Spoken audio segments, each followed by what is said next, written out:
1,00,000 మంది శివభక్తులతో కలిసి మహారుద్రాక్ష పూజలో పాల్గొనండి. వెంటనే కాల్ చేసి మీ పేరును నమోదు చేసుకోండి. నమస్తే రమ్మగారు. నమస్తే జయ. చందమామ కథ ఏదైనా చెప్తారా? చెప్తాం. రాతిసింహం కథ. పూర్వం అట ఒక పల్లెటూరులో ఓ ఇద్దరు అన్నదమ్ములు ఉండేవాళ్ళట. ఉంటే తండ్రి కొంతకాలం ఉండి గతించాడు. ఆయన ఏం చెప్పాడు, అన్నదమ్ములు ఇద్దరిని పంచుకుని తినండి అని చెప్పాడట. అన్నయ్యకి పెళ్ళైపోయింది, అన్న వదిన ఉన్నారు. పంచుకోవడం అంటే ఏం పంచుకుంటాం, పనులు పంచుకుంటారు. ఏ అన్నదమ్ములు డబ్బులు పంచుకునే వాళ్ళు కనపడేవాళ్ళు కాదు ఈ పల్లెటూళ్ళలో, దుర్మార్గులుగానే ఉండేవాళ్ళు ఎక్కువ. ఎందుకనో కథల్లోనే అలా కనపడుతుంది. అయితే ఏమైంది, ఈ కొన్ని రోజులు గడిచాక ఆ వదిన రోజు అనేది ఏంటి పనంతా పెద్ద పనులన్నీ మీరు చేస్తున్నారు, వాడి పిల్ల పనులు చేస్తున్నాడు, వీడిని ఎందుకు పోషించాలి మనం అంటుండేది. అనగా అనగా అనగా అనగా తమ్ముడిని అన్నయ్య అన్నాడు, ఒరే నాయన, ఇక నేనే నిన్ను పోషించడం ఎట్లా, నీ పొట్ట నువ్వు పోసుకో, నీ దారి నువ్వు వెళ్ళు, ఏదైనా పని చేసుకో, నా మీద ఆధారపడి ఉండద్దు. ఈ పొలం పుట్ర ఇల్లు వాకిలి ఏవో కొద్దిగా ఉన్నవి నేను చూసుకుంటా, నీ దారి నువ్వు వెళ్ళమన్నాడు. కుర్రాడికి ఏం చేయాలో తెలియలే. అన్నయ్య వెళ్ళిపోమంటున్నాడు. సరే, అక్కడ పెద్దగా వాళ్ళకు ఉన్నది ఏం లేదు, ఆ ఉన్నది చెరసగం. కానీ అన్నయ్య ఆ మాట ఎత్తటల్లా, ఇదంతా నేను నాదేనంటున్నాడు. సరే, తమ్ముడు ఏం చేశాడు, వాళ్ళ అమ్మకి చెప్పాడు, అమ్మ అన్నయ్య నన్ను వెళ్ళిపోమంటున్నాడే ఇంట్లోంచి, మరి నేను అటు కొండ దిగి అవతల ఊర్లో ఏదైనా పని చేసుకుని బతుకుతానమ్మా అన్నాడు. వాళ్ళ అమ్మ అంది, నాయన ఇవాళ నిన్ను బొమ్మన్నాడు, రేపొద్దున నన్ను బొమ్మంటాడురా, నువ్వైతే ఏదో కాయ కష్టం చేసుకుని అన్నం తింటావు, నేనేం చేస్తాను, మరి నా వల్ల కాదు కదా, నీతో ఉంటా, నీకు అన్నం వండి పెట్టాలి కదా, నీ పెళ్ళి అయ్యేదాకా నేను చూసుకోవాలి కదా, నేను చూసుకుంటాను, నన్ను నీతో తీసుకుపోరా, నన్ను ఇద్దరం కలిసి వెళ్ళిపోతాను రా. తమ్ముడు చెప్పాడు, అమ్మని తీసుకెళ్తాను నాతో అంటే ఆ కోడలు సంతోషించింది, ఇక అత్తగారి పెత్తనం ఉండదు, హాయిగా ఇల్లంతా మనమే ఏలుకోవచ్చని సరేనన్నారు. చిన్న కొడుకు తల్లి కలిసి బయలుదేరారు. ఒక ఎత్తైన కొండ ఉంది వాళ్ళ ఊరు దాటాక. ఆ కొండ దిగువన ఇంకొక ఊరుంది, వీళ్ళది చిన్న ఊరు, అవతలది కొంచెం పట్టణం. ఈ కొండ మీదకి వెళ్ళి సగపడి దిగుతుంటే వాళ్ళకి ఒక పురాతనమైన ఇల్లు ఒకటి కనపడింది. ఎవరో కట్టుకున్నారు పాతకాలంలో, బంగ్లా లాంటిది, పెద్దది కాదు, ఈ వేసవి విడుదలుగాను అలాగూ కట్టుకునేవాళ్ళు అప్పట్లో. ఆ జమీందారులో ఎవరో వాళ్ళు రావడం మానేసినట్టున్నారు. బాగా ఒక 5-6 గదులు ఉన్నాయి, కొన్ని నివాస యోగ్యంగానే ఉన్నాయి, మిగిలినవి కూడా ఓపిక మీద కాస్త రిపేర్ చేసుకుంటే ఆ ఇల్లు బాగానే ఉంటుంది. కొంతకాలంగా ఎవ్వరూ వచ్చిన దాఖలా లేవు, ఏళ్లుగా. తల్లి కొడుకు ఏమనుకున్నారు, సరే 2 పూటలు శుభ్రం చేసుకుని ఇక్కడ ఉందాము అని అనుకున్నారు. తల్లి మంచి పనిమంతురాలు, ఆవిడ చకచక ఇల్లు వాకిలి బాగు చేసింది. పిల్లాడు కూడా గట్టివాడే, బరువు పనులు చేసేవాడే. ఇల్లంతా సవరించుకున్నారు. చూస్తే లోపల ఏదో కుండా చట్టి కూడా ఉన్నాయి, మంచాలు ఉన్నాయి, పాత పడిపోయినాయి, కానీ పడుకోవడానికి వండుకోవడానికి ఏమి ఇబ్బంది లేదు. పొయ్యికి ఏముంది, కొండ మీద 4 చితుకులు పెట్టి 2 రాళ్ళు పెట్టుకుంటే మంట పొయ్యి, గిన్నెలు అయితే ఉన్నాయి. సరే, కుర్రాడు ఏమన్నాడమ్మా, వాటి కొండ మీదకి వెళ్ళి ఏమైనా కొంచెం చెట్లు కొట్టుకుని ఊళ్ళోకి తీసుకెళ్ళి కట్టెలు అమ్ముకొస్తానమ్మా అన్నాడు. తల్లి ఏం చేసింది, వచ్చేటప్పుడే తమ సామాన్లతో పాటు ఇన్ని బియ్యం, పప్పు, కూర అన్నీ పట్టుకొచ్చింది. పప్పు ఉప్పు తెచ్చింది. అన్నం పప్పు వండుకుని తిన్నారు. ఆ పొట్టు పడుకున్నారు. మర్నాడు పొద్దున ఏం చేశాడు కుర్రాడు, కొన్ని చెట్ల కొమ్మలు అవి ఎండు కొమ్మలు అవి కొట్టుకుని 2 మూటలు కట్టుకుని కొండ మీద నుంచి దిగి ఆ ఊళ్ళోకి వెళ్తున్నాడు. ఊళ్ళోకి వెళ్తుంటే వాడికి ఆ కొండ కొస మీద ఒక రాతి సింహపు బొమ్మ కనపడింది. ఓ, ఏమిట్రా అని బాగా చూస్తే అది సింహం ఎట్లా ఉందంటే, చక్కటి సింహపు ముఖం, ఎవరో చెక్కారు. ఒకవేళ ఈ కొండ దేవుడు కాబోలు, ఈ కొండ దేవుడు అవటం వల్లే, ఈయన కరుణ వల్లే దొరికినాయి ఇన్ని అమ్ముకోవటానికి అని అనుకుని, సరేనని అక్కడ దండం పెట్టుకుని ఇక చెట్ల కొమ్మలు 2 మోపులు కట్టాడుగా, 2 మోపులు ఊళ్ళోకి దిగి వెళ్ళి అమ్ముకున్నాడు. సాయంత్రానికి డబ్బులు వచ్చినాయి. డబ్బులు పుచ్చుకుని వస్తూ ఏం చేశాడు, నూనె, ఒత్తులు, ఒక పాత ప్రమిదలు కూడా కొనుక్కొచ్చుకున్నాడు. ఈ ఇళ్ళల్లా వెతికితే ప్రమిదలు కూడా దొరికినాయి, సామాన్లు ఉన్నాయి కదా, ఎవరిదో పెద్దవాళ్ళ ఇల్లే అది. వీడేం చేశాడు, మర్నాడు ఈ కొండ మీదకి వెళ్ళేటప్పుడు చెట్ల కొమ్మలు కొట్టుకోవడానికి మళ్ళీ వెళ్తున్నాడు, కావాలిగా రోజువారీ డబ్బు అవసరం కదా. ఈ రాతి సింహం దగ్గర ఆగి దండం పెట్టుకుని తెచ్చుకున్న నూనె ఆ కుందిలో పోసి ఆ 2 ఒత్తులు వెలిగించి దండం పెట్టాడు. దండం పెట్టేసరికల్లా ఆ సింహం లోపల నుంచి మాటలు వినిపింటాయి, ఎవరినైనా నువ్వు అని. వీడు పదే పదే దండాలు పెట్టి, అయ్యా నేను ఇక్కడ నివాసం ఉండటానికి వచ్చాను, మరి మిమ్మల్ని చూసి దైవంగా భావించా, నిన్న దండం పెట్టాను, నిన్న చేతి 2 కట్టెలు దొరికినాయి, ఇవాళ కూడా చేతి 2 కట్టెలు దొరికినాయి, నిన్న శుభ్రంగా తిన్నాము, డబ్బులు మిగిలినాయి, అందుకని మీ వల్లే నాకు ఇది లభించిందని దీపారాధన చేసుకుంటున్నాను స్వామి అని చెప్పాడు. చెప్తే సింహం అంది, అది రాధసింహం, ఓ పంచి వెదురు బుట్ట ఒకటి పట్టుకురా, రేపు వచ్చేటప్పుడు నువ్వు వెతుక్కోకుండా ఉండేలా అంత సంపదిస్తాను నీకు. సరేనన్నాడు కుర్రాడు. అప్పటికి 3వ రోజే వాడు మర్నాడు ఏం చేశాడు, ఈ కట్టెలు పుచ్చుకొని పోయాడు ఊళ్ళోకి. అమ్మేసి వచ్చేటప్పుడు అంత వెదురు బుట్ట కొనుక్కొచ్చుకున్నాడు. బుట్ట ఎందుకురా అందుకని వాళ్ళమ్మ ఏ ఆకులు ఆకుకూరలు కోసుకురావడానికి గొంగూర అవి ఉన్నాయి, ఇంకో కొండ గొంగూర అవి కోసుకొస్తాడు, అదే అందుకు బుట్ట తెచ్చాడు అనుకుంది. తల్లి పెద్దగా దానికి అడగల. మర్నాడు మళ్ళీ వీడు దీపము నూనె పుచ్చుకుని వెళ్ళి, దీపం కుంది అక్కడే ఉంది, నూనె ఒత్తులు పుచ్చుకొని వెళ్ళాడు, ఈ బుట్ట పుచ్చుకెళ్ళాడు. నూనె పోసి ఒత్తులు వెలిగించి ఆ బుట్ట పుచ్చుకుని వచ్చానండి అని దండం పెట్టాడు. సింహం అంది, నా నోటి కింద పెట్టు ఈ బుట్టను, దీన్ని మొహర్లతో నింపుతాను, కానీ కింద పడకూడదు, బుట్ట నిండేటప్పుడు చెప్పు, మొహరు కింద పడిందా నీకు చాలా కష్టాలు వస్తాయి అని చెప్పింది. సరేనని ఆ బుట్ట సింహం నోరు కింద పెట్టాడు. సింహం నోరు ఇట్లా అని గర్జనలాగా నోరు తెచ్చింది, నోట్లోంచి జల జల జల జల బంగారు కాసులు రాలిపడ్డాయి. బుట్ట నిండిపోతోంది. కుర్రాడు బుట్ట నిండిపోతోందండి అన్నాడు. అనగానే టక్కిన ఆగిపోయింది.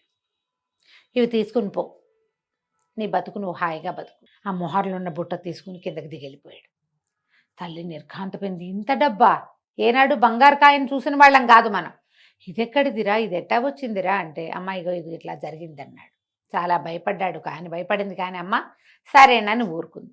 కుర్రాడు ఏం చేశాడు, శుభ్రంగా ఊళ్ళోకి వెళ్ళి 4 మనుషులను తెచ్చి ఇంటికి సున్నాలు వేయించి ఇల్లంతా బాగు చేసుకుని చుట్టూతా కోరడి కట్టి ఇంట్లోకి కావలసిన సామాన్లు కొనుక్కుని ఒక 1/2 డజన్ మేకలు, ఓ 4 గొడ్లు కొనుక్కుని డబ్బులు తినేద్దాం అనుకోలేవాడు.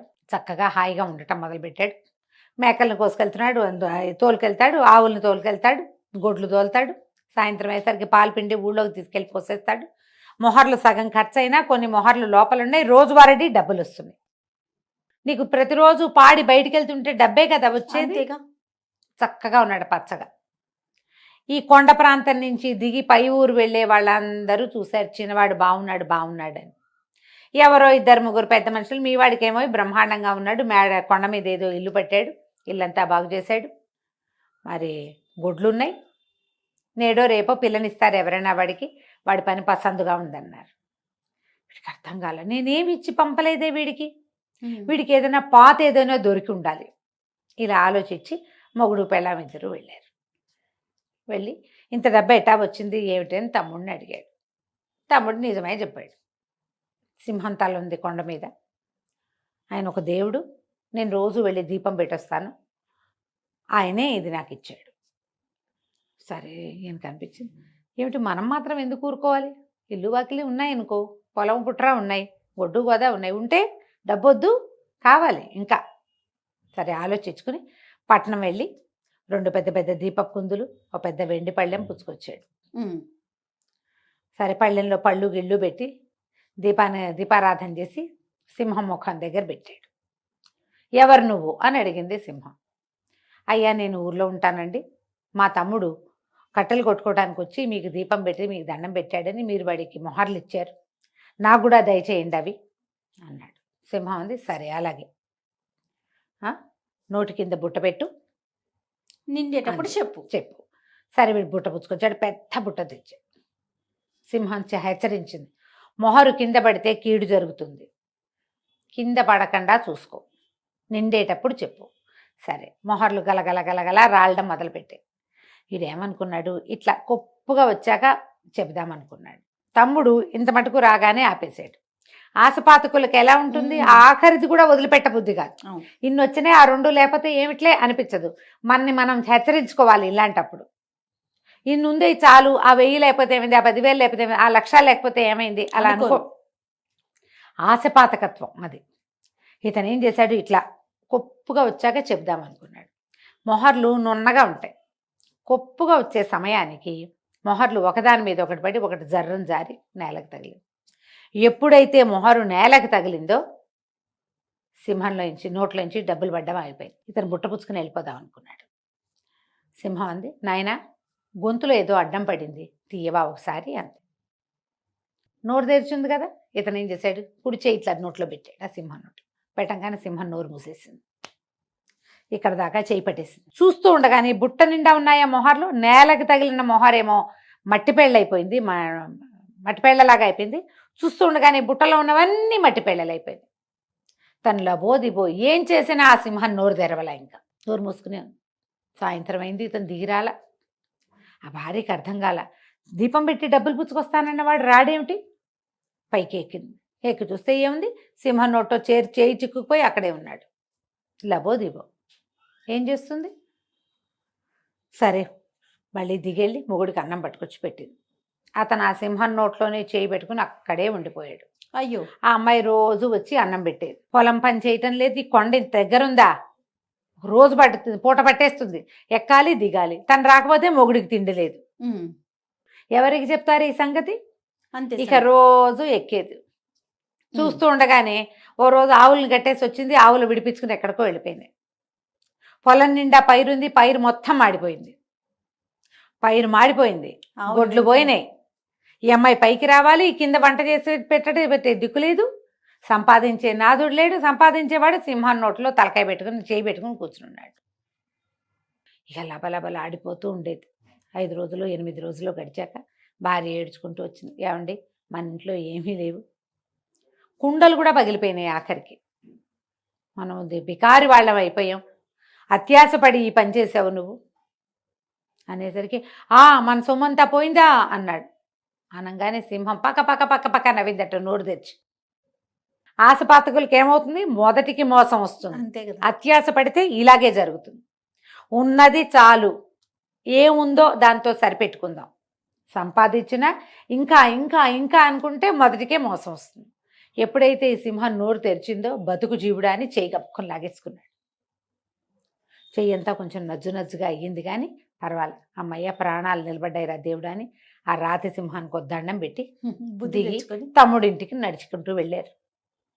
వెళితే చెయ్యంతా నలిగిపోయిందిగా. తల్లి చూసే లపలపలాడింది. ఏమిట్రా నాయన ఇట అయిపోయిందంటే, బోరుమని ఏడ్చి నా అత్యాశ వల్లే నాకు ఇట్లా అయింది, వీడికి ఏమి ఇవ్వకుండా పంపించినా వీడు సంపాదించుకున్నాడు బుద్ధిమంతుడయ్యి, నాకు బుద్ధి లేక నేను ఇది చేశాను అంటే అది కోడలు కూడా ఏడ్చింది. గిన్నెలు చట్లు కూడా పగిలిపోయినాయి, గుడ్లు వెళ్ళిపోయినాయి, పంటలు మాడిపోయినాయి, ఇంట్లో ఒక్క వస్తువు లేదు, ఎలుకలు తినేసాయి, బియ్యము ధాన్యము వీళ్ళ దగ్గర పప్పులు ఉప్పులు మొత్తం పోయినాయి అత్యాశ వల్ల అనేసరికి తమ్ముడు అన్నాడు, 2 రోజులు ఉండి చేయి మానేదాకా అని చెప్పి తన దగ్గర ఉంచుకుని అన్నయ్య కొంచెం స్వస్థ చెందాక తన గొడ్లలోంచి 4 గొడ్లు, తన మేకల్లోంచి 4 మేకలు, తన మొహర్లలోంచి 4 మొహర్లు చేతిలో పెట్టి నీ దారి నువ్వు ఏర్పరచుకో అన్నయ్య అని చెప్పి పంపించాడు. ఇతను వాడి తమ్ముడిచ్చిన 4 మొహర్లు పుచ్చుకుని ఆ గొడ్లని మేకల్ని తోలుకుని మొగుడు పెళ్ళం కొండ దిగి ఇంటికి వచ్చేసారు.